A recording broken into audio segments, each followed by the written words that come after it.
पंजाब इस वक्त एक बहुत बड़े सैलाब से गुजर रहा है।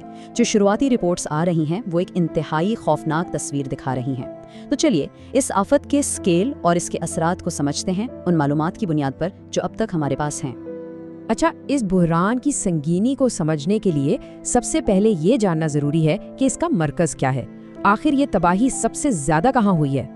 ये अदद देखें, 1400। जी हाँ, 1400। ये पंजाब के उन गांव की तादाद है जो इस वक्त पूरी तरह पानी के नीचे आ चुके हैं। सिर्फ ये एक नंबर ही इस आफत के फैलाव का अंदाजा देने के लिए काफी है। तो आइए सबसे पहले इस तबाही के मरकज से ही शुरू करते हैं। हमारा पहला सेक्शन है पंजाब ज़ेर-ए-आब।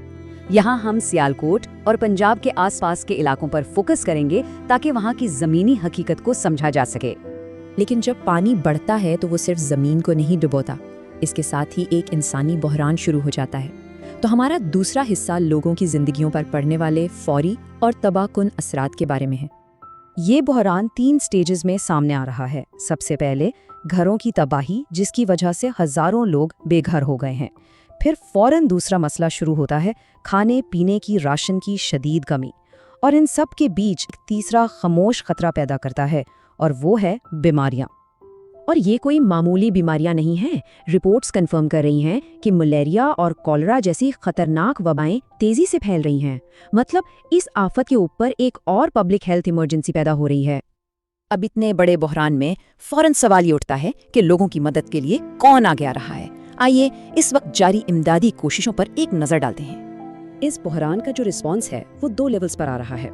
एक तरफ सरकारी सतह पर कोशिशें जारी हैं, लेकिन ज़मीनी रिपोर्ट्स बता रही हैं कि जो फौरी और डायरेक्ट मदद है, जैसे कि खाना और ज़रूरी राशन, वो असल में मकामी लोग और गैर सरकारी तंजीमें फराहम कर रही हैं, जो दिन रात काम करके ज़रूरतमंदों तक पहुँच रही हैं। इस फौरी इंसानी बहरान के अलावा एक और गहरी और लंबी तबाही है माली तबाही।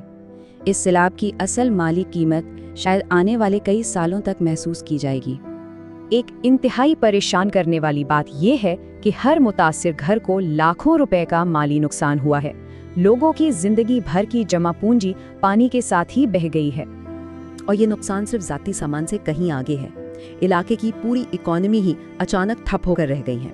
फसलें मुकम्मल तौर पर तबाह हो चुकी हैं और मवेशी, जो उस इलाके की इकोनॉमी की रीढ़ की हड्डी हैं, बहुत बड़ी तादाद में ज़ाया हो गए हैं। कई लोगों के लिए इसका मतलब ये है कि उनका पूरा रोजगार ही ख़त्म हो गया है। लेकिन जब हम इस सारे नुकसान का अंदाज़ा लगा रहे हैं तो रिपोर्ट से एक बहुत अहम बात सामने आ रही है। खतरा अभी टला नहीं है। हमारा आखिरी हिस्सा इसी बात पर गौर करता है कि और क्या खतरात अभी भी बाकी हैं। उन लोगों के लिए जो अब तक बच गए हैं, सबसे अहम सवाल यही है, क्या बुरा वक्त गुजर गया? क्या वो अब अपनी ज़िंदगी दोबारा शुरू कर सकते हैं? जवाब बिल्कुल साफ और दो टूक है, नहीं।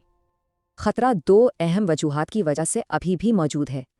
पहली, मॉनसून की बारिशें अभी तक रुकी नहीं हैं, जिसका मतलब है किसी भी वक्त मजीद पानी आ सकता है। और दूसरी वजह ये कि जो पानी पहले से है वो कम नहीं हो रहा। दरियाओं की सतह अब भी खतरनाक हद तक बुलंद है। और यही बात हमें आखिरी नतीजे तक ले आती है। ये सैलाब सिर्फ एक आफत नहीं है, ये असल में एक वेकअप कॉल है। ये एक सख्त याद दहानी है कि अगर हमने अपने ड्रेनेज निज़ाम और शहरी मंसूबाबंदी में संजीदा तब्दीलियां ना की तो ये तबाही का सिलसिला बार बार होता रहेगा।